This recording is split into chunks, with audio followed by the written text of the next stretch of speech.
다정한 참견.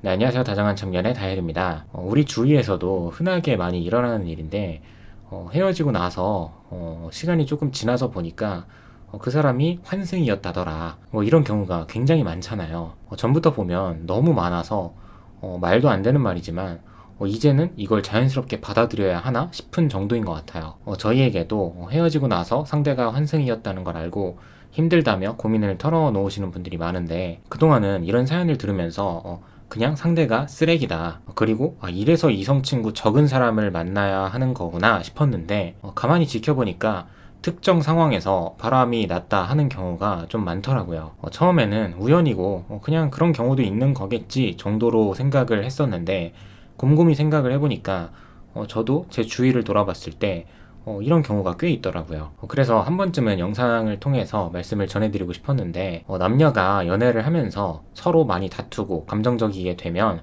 좀 많이 하는 것들이 있잖아요. 그게 바로 내 주변 사람들, 뭐 친한 친구들에게 이 연애 고민을 나누는 거거든요. 근데 예를 들어서 제가 남자이기 때문에 뭐 저 같은 경우에는 당연히 상대적으로 남자인 친구들에게 고민을 더 많이 얘기를 하겠죠. 이건 사실 뭐 너무 입이 싼 친구한테만 말하지 않으면 뭐 크게 문제가 될 거는 없다고 봐요. 근데 사실 남자든 여자든 특정한 몇 명에게 계속해서 얘기를 하다 보면 그 듣는 사람도 지치고 말하는 나도 미안해지기 때문에 뭐 이런 사실을 인지하고 나서부터는 또 다른 누군가를 찾게 되거든요. 그리고 때로는 너무 가까운 사람들보다는 나를 적당히 아는 사람, 또는 오히려 좀 먼 사람에게 이야기를 했을 때 대화가 잘 통하는 경우가 많단 말이에요. 바로 이럴 때 내가 나의 이성 친구에게 고민을 터놓기 시작한다. 그리고 상대도 잘 받아준다.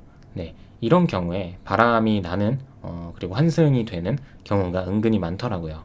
이게 꼭 바람이 아니더라도 이 두 사람이 시간이 많이 흘렀을 때 추후에 썸 내지는 연인 관계로 발전할 가능성도 좀 많이 올라가는 것 같아요. 그러니까 이런 사람들이 무조건 환승을 한다라기보다는 환승을 했던 경우들을 잘 살펴보면 이런 경우가 상당히 많다라는 겁니다. 그래서 그런 경우들이 많잖아요. 뭐 하나의 예로는 제가 여자친구가 있는데 제가 이 여자친구랑 너무 많이 다투고 싸워서 다른 이성 친구에게 우리의 연애 이야기를 했어요. 이렇게 여러 번 연애 고민이라는 명분을 가지고 다른 이성 친구에게 몰래 이야기를 했는데, 이렇게 주고받은 내용들을 여자친구에게 들킨 거죠. 그럴 때 이 여자친구가 너가 어떻게 그럴 수 있냐며 추궁하고 화를 낼 거잖아요. 당연히 제 입장에서는 우리의 연애 고민이 해결이 되지 않고 나 혼자 너무 답답하니까 다른 사람에게 터놓은 거다.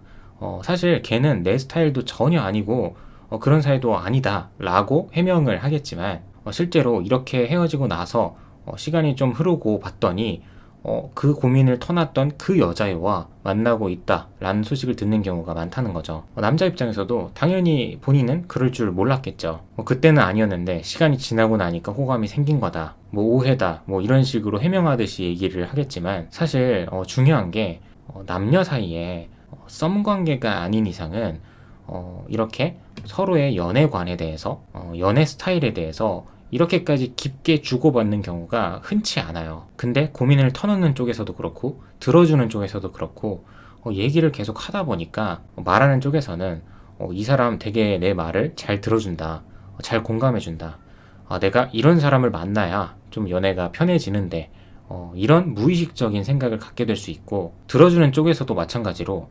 나라면 이 정도는 들어줄 것 같은데 그 상대방은 왜 그러지?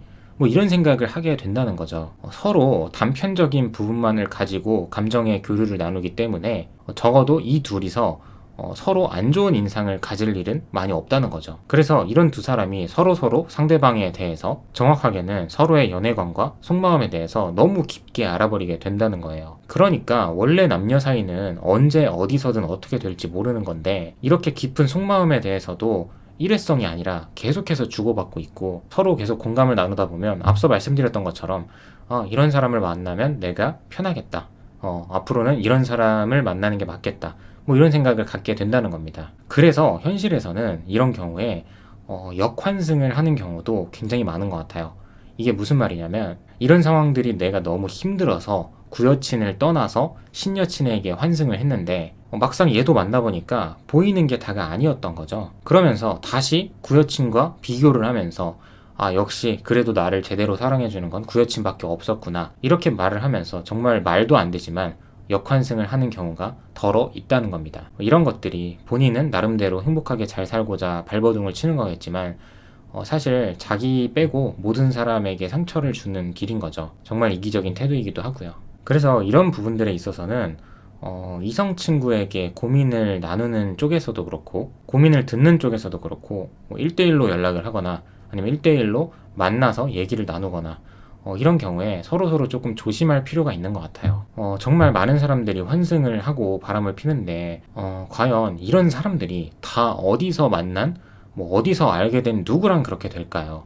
거의 90% 이상은 내 입장에서 내 애인이 안 만났으면 했던 그 이성들 중에 한 명, 그리고 또 안 나갔으면 했던 그 모임 중에 한 명, 그리고 마지막으로는 좀 안 했으면 좋겠는 그 취미 활동 중에 한 사람, 이 안에서 이 사람들 중에 한 명과 눈을 맞게 된다는 겁니다.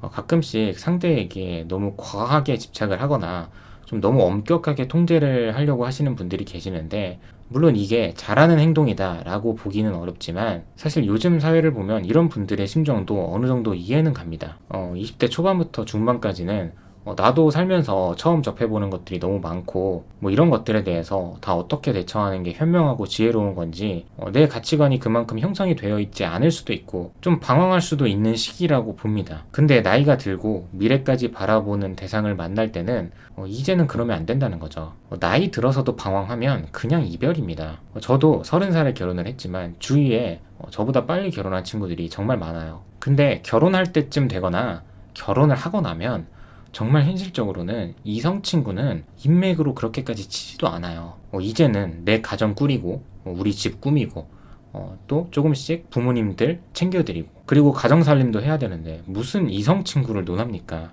정말 가끔 뭐 1년에 몇 번? 사실 이것도 많은 것 같은데 1대1로 이성 친구랍시고 만나는 경우는 거의 없다는 거죠. 그리고 결혼할 시기가 아니더라도 진짜 이성 친구라면 제대로 된 이성 친구라면 내가 아는 이 친구가 여자친구가 생긴 것 같아.